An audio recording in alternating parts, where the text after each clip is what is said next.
Picture this: a daring female pilot, a round-the-world flight, and a sudden, unexplained disappearance. This is the enduring mystery of Amelia Earhart. Amelia, a trailblazer in the world of aviation, was known for her courage and determination. She was a woman who dared to dream big, to fly higher, further, and faster than anyone before her. She was a beacon of hope in a time when the world was just starting to acknowledge the potential of women. In 1937, Amelia embarked on what would be her final journey, an ambitious attempt to circumnavigate the globe. But, as the world watched in anticipation, something went terribly wrong. Amelia and her plane vanished without a trace, leaving an unsolved mystery that has puzzled us for nearly a century. As we step back in time, we begin to unravel the story of Amelia's final flight. It was the 2nd of July, 1937. Amelia Earhart and her navigator Fred Noonan embarked on the most daring leg of their journey. They were aboard the Lockheed Electra, a high-winged, all-metal monoplane designed specifically for long-distance flights. Earhart's plane was a marvel of its time, equipped with the latest navigation instruments, but it was not without its limitations. Their route was meticulously planned, a grand arc spanning 22,000 miles, circling the globe at the equator. They had already covered more than 2/3 of this distance, passing through Miami, South America, Africa, India, and Southeast Asia. The next leg was the most challenging, a grueling 2,556-mile stretch across the Pacific from New Guinea to Howland Island, a tiny speck of land less than 2 miles long and half a mile wide. Despite the meticulous planning, long-distance flying in the 1930s was fraught with danger. Navigation was primitive by today's standards, relying heavily on celestial navigation, a method that required clear skies and a skilled navigator. Weather forecasting was also in its infancy, making it difficult to predict and prepare for adverse conditions. Earhart and Noonan were no strangers to these challenges. Both were seasoned aviators, Earhart, the first woman to fly solo across the Atlantic, and Noonan, an experienced sea captain and flight navigator. However, they were venturing into largely uncharted territory, pushing the boundaries of what was thought possible in aviation. The risks were high. Over water, any mechanical failure or navigational error could be fatal. Yet Earhart and Noonan pressed on, their eyes set firmly on the horizon, their spirits undeterred by the daunting journey ahead. They were pioneers, trailblazers, their courage and determination embodying the very essence of the era's spirit of adventure. Across the vast Pacific, a final radio call was about to spark one of aviation's greatest mysteries. As they disappeared into the horizon, little did they know they were embarking on a flight that would etch their names in the annals of history, not just as aviators, but as enduring symbols of courage, resilience, and the relentless pursuit of dreams. A chilling radio call, a silence that followed, and a world left in suspense. It was the 2nd of July, 1937, when Amelia Earhart's voice crackled over the radio for the last time. She and her navigator, Fred Noonan, were on the most challenging leg of their journey around the globe, flying from New Guinea to Howland Island, a tiny speck in the vast Pacific Ocean.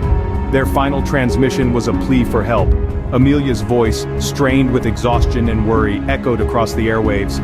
"We must be on you, but we cannot see you. Fuel is running low. Been unable to reach you by radio. We are flying at 1,000 feet. And then, silence.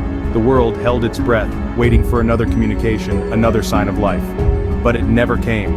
The United States Coast Guard cutter Itasca, stationed off Howland Island to provide radio navigation assistance, heard the transmission, but was unable to establish two-way communication. The weather was overcast, the ocean, a vast expanse of nothingness. The Itasca's crew strained their eyes, scanning the horizon for any sign of Earhart's Lockheed Electra aircraft, but it was like looking for a needle in a haystack. As the hours ticked by, the situation grew increasingly dire. With each passing moment, the likelihood of Earhart and Noonan being alive dwindled.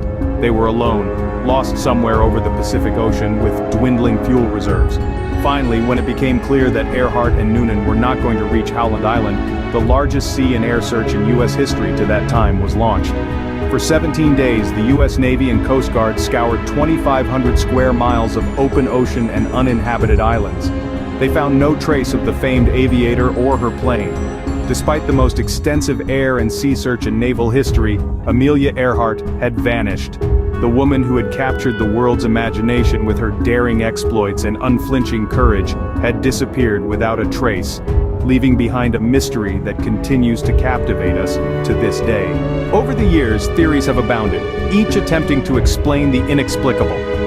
One popular theory posits that Amelia Earhart and her navigator Fred Noonan met their end in an unfortunate crash at sea. This theory suggests that the duo ran out of fuel and plunged into the vast Pacific Ocean, never to be found. The radio distress calls, and the immediate launch of one of the most extensive sea and air search operations in history back this theory. Another hypothesis ventures into the realm of the extraordinary, suggesting that Earhart and Noonan landed on a remote island. The duo, according to this theory, may have become castaways, surviving as long as they could in an inhospitable environment. Some proponents of this theory point to artifacts found on Nikumaroro, formerly known as Gardner Island, as potential evidence. Items such as a piece of plexiglass, similar to that used in Earhart's Lockheed Electra and a woman's shoe of the time, have been unearthed. A more controversial theory suggests that Earhart and Noonan were captured by the Japanese, who believe they were American spies. This theory, often met with skepticism, is fueled by alleged eyewitness accounts and the discovery of a photograph, supposedly showing Earhart and Noonan in Japanese custody. However, the authenticity of this photograph has been widely debated. Furthermore, some believe that Earhart survived and assumed a new identity, living out her days in New Jersey under the name Irene Bolam. This theory, while certainly captivating, has been largely debunked by experts and dismissed by those close to Bolam. Regardless of the theory, each brings with it a piece of the puzzle, a glimpse into the enigma that was Amelia Earhart's final flight. Each theory, backed by varying degrees of evidence, continues to fuel the enduring mystery surrounding her disappearance. Yet with all these theories, the question remains, what really happened to Amelia Earhart? Amelia Earhart's disappearance is a mystery, but her legacy is clear. A pioneer in the vast expanses of the sky, her spirit remains as indomitable as the aircraft she so deftly commanded. She charted her own course, not just across the globe, but also in the annals of human achievement. Her audacious spirit ignited the imaginations of countless others, encouraging them to push beyond the horizons of possibility. Earhart's life serves as a beacon, illuminating the path for future aviators and adventurers. The echoes of her intrepid journey continue to resonate, inspiring countless individuals to defy conventions, challenge norms, and reach for their dreams, irrespective of the odds. Her story, far from being a mere tale of disappearance, is a testament to the power of human courage and resilience. Amelia Earhart's story is not just of a disappearance, but of a woman who dared to defy expectations, inspiring future generations to reach for the skies. This is Top 10 with Meizoon, signing off until our next intriguing exploration.